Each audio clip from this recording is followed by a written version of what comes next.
Hello and welcome to the third episode of Kate the Great's podcast. I am your host, Kate. Today's topic is going to be about a series that I've recently completed, and it's called the Ascendance Trilogy. The Ascendance Trilogy is written by Jennifer Nielsen, and the three books are The False Prince, The Runaway King, and The Shadow Throne. Before I jump in here, I'd just like to give a disclaimer that this is going to be a non-spoiler review. So if you have not read these books, the only thing that I will really be revealing is the character names. But even that, I don't do all of the character names. So what exactly is the Ascendance Trilogy all about?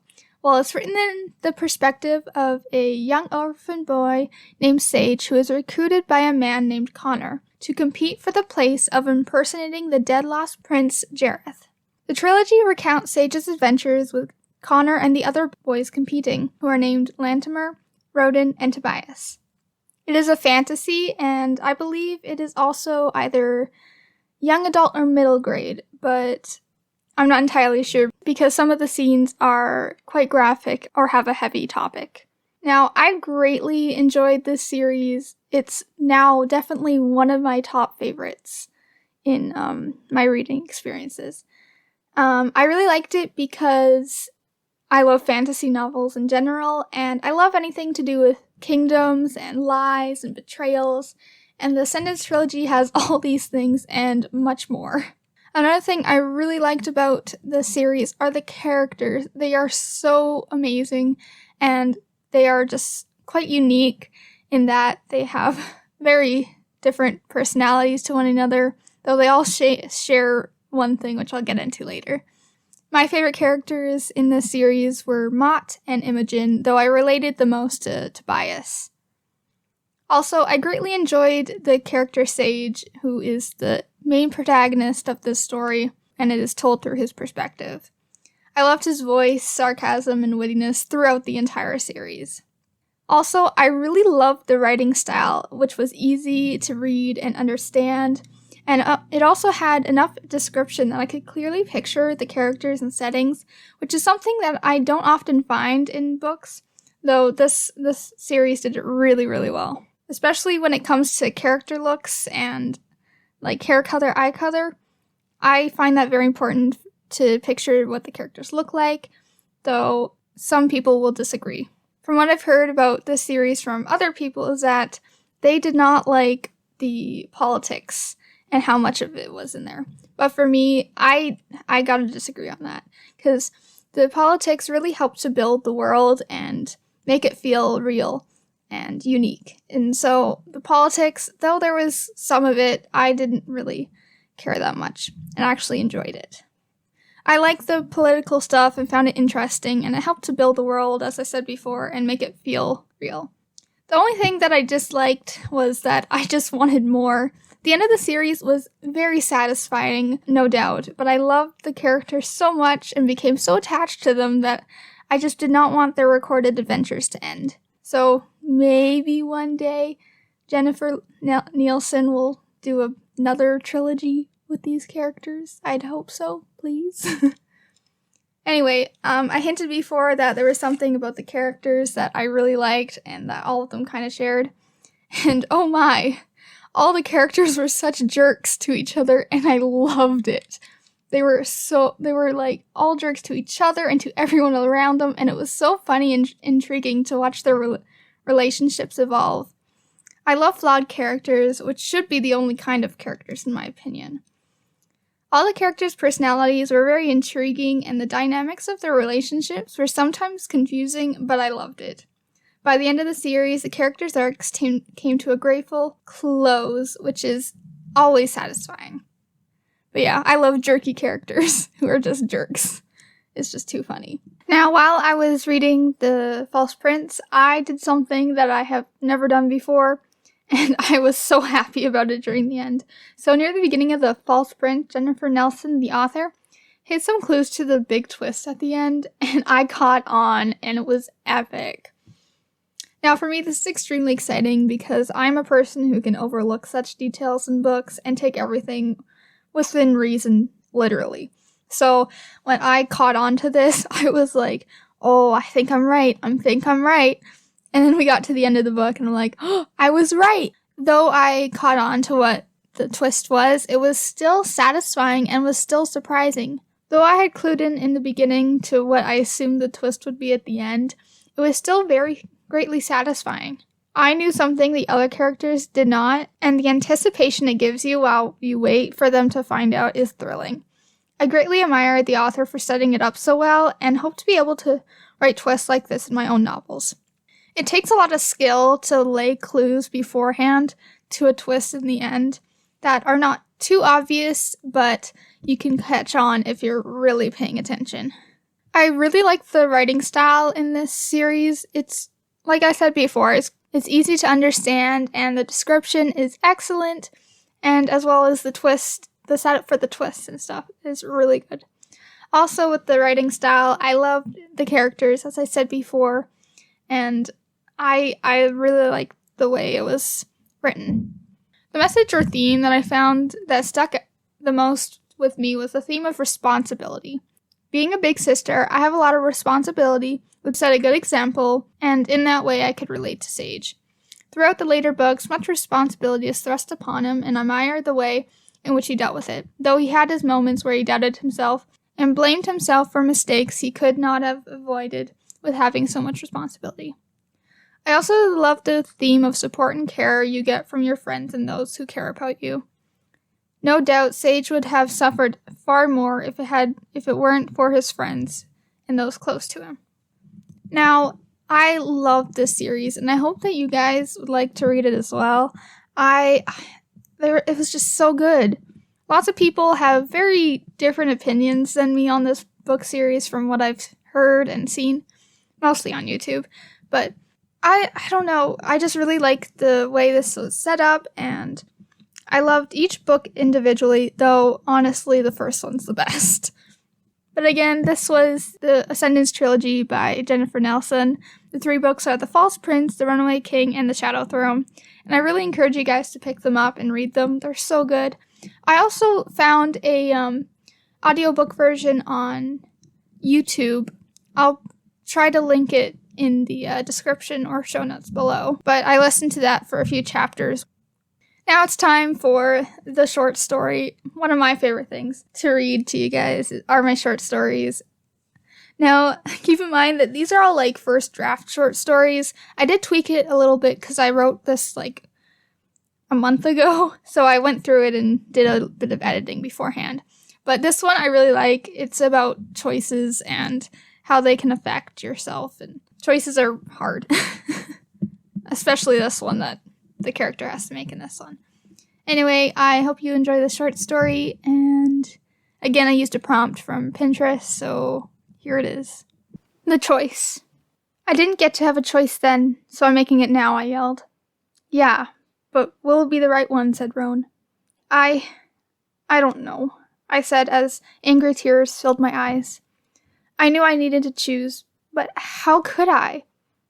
Listen, Bally, Roan said. This is your choice. I looked down at the man before me, strapped to the chair. The man who had ruined my life, stole my innocence. I shifted the knife in my hand. He deserved it. I'd killed before. For him. Then why did I hesitate? He stole everything from me. My parents, my childhood. He turned me into a weapon for his manipulation. But now I was free. Now I was making the choices, not him. Why should I not kill him? Why can't I bring myself to plunge this knife into his wretched body? Bally, Roan said, breaking me from my thoughts. I'm not ready to decide, I said finally. Okay, Roan answered, and he ushered to the door. Take the time you need, but I can't keep him here for much longer. If I'm caught, I'll lose my job. I left the room through the metal door. As I looked back, I saw Astron, my oppressor, smiling through the gag in his mouth. Anger surged through me. I walked outside and stood looking out on the streetlights. Astron had taken my life and turned me into a pawn. Why was I unable to kill him? No, why was I afraid to kill him? Only last year, I was locked away only to be released to cause destruction for Astron.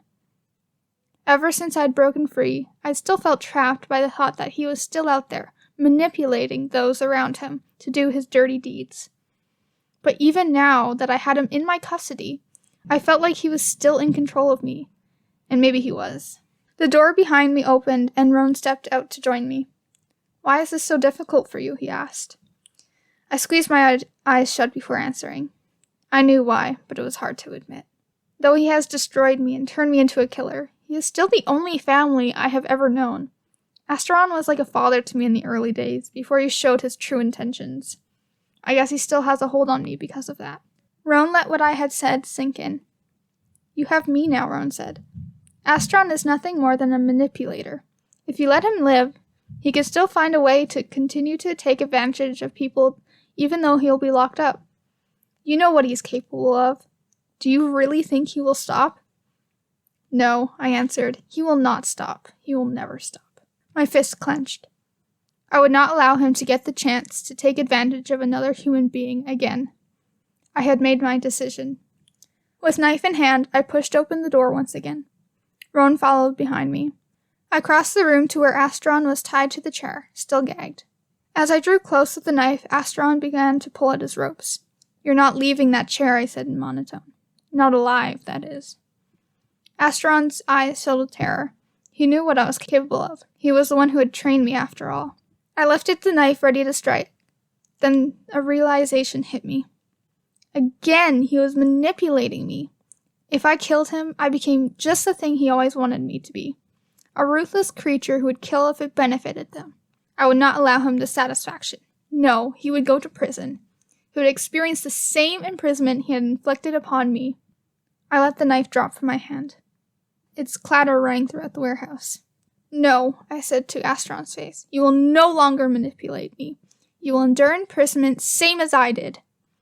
This time the horror in Asteron's eyes was real. I had won. He would no longer hold me. "Roan," I directed him. "He will live the rest of his life in prison, same as the life he bestowed upon me when I was young." Roan went to Asteron and shot him with the drug he had brought. Asteron's body went limp, and Roan unstrapped him from the chair and carried him to the police car parked near the door of the warehouse. I had won. I was now completely free, and truly, what a feeling it was.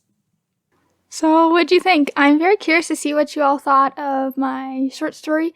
You can tell me what you thought of it on my Instagram account. You can DM me at KateTheGreats_podcast on Instagram. Again, that's at KateTheGreats_podcast on Instagram.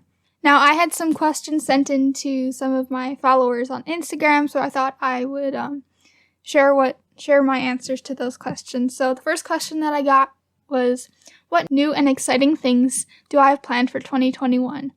Well, I hope to continue this podcast and grow my audience and such. And I'd also hope to also put this onto YouTube so that I can do some more different things on there with video, and I'll probably do some live writing sprints and such. Hopefully. I still gotta figure things out. Also, I'd like to complete my writing projects, like my novel, The Finding, and my first screenplay, but I have a lot of things that I want to do this year. Also, I'd also like to do some more camping. The next question I got is, who is your favorite author? And that's a bit of a difficult one, but the first of my favorite authors is Christopher Paolini, who wrote The Inheritance Cycle, or Eragon as it's better known. I adore these books so much, and if you didn't know, Christopher published Eragon at a very young age of like 16 or 18, and it's really cool. And since I'm a young writer, I'd like to be able to publish someday. And also, I've been following Christopher on Instagram, and he's just such a fun, cool guy, and I love his work. It's just awesome. And also, I got a repeated question of what is my favorite book or series, and again, that's The Inheritance Cycle, and my favorite book is Eldest. But as I said before in the last episode, I will be dedicating an entire episode to the Inheritance Cycle series. Now, I have some questions for you guys. I'm curious to know, would you guys be interested in reading the Ascendance trilogy? Or what is your favorite book? Another question I have is that what is your favorite genre of reading to do, or movies? For me, I really like fantasy, but I'm also big on sci-fi and just anything to do with fantasy and sci-fi pretty much. Last question, but what are some topics that you'd like me to cover on the podcast? I'm very curious to see what you'd like my opinions on and such. Again, you can submit your answers to these questions on my Instagram account by DMing me at KateTheGreats_podcast on Instagram. Thank you for joining me today, and as always, make sure to pursue your passions, for one day your dream may just become your reality. Bye.